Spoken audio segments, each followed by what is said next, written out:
இதுதான் ஆட்சிக்கு வந்த உடனேயே இந்த மாவட்டத்தை சார்ந்த அமைச்சர் வாங்கிய மனு கோதூர் குப்பை காட்டில் கடந்து எடுத்தாந்துருக்கிறோம்.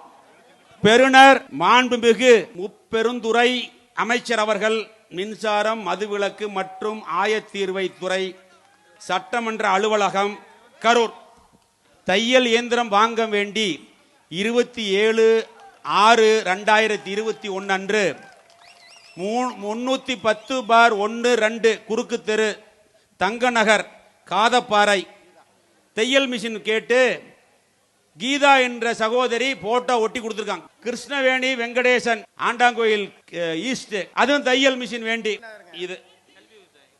இதெல்லாம் இப்ப மனு வாங்குறாங்க. அடுத்தது எடைக்கு போட்டுருவாங்களான்னு தெரியல. குப்பை காட்டில் இருந்து எடுத்தாந்தவங்க.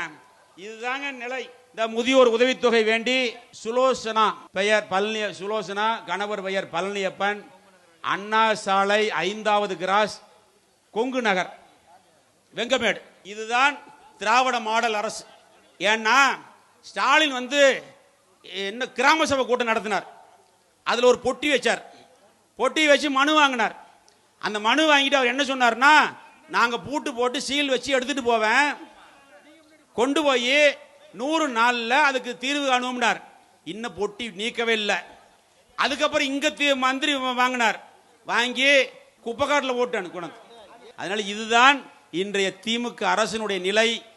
நீங்கள் சிந்தித்து பார்க்க வேண்டும்.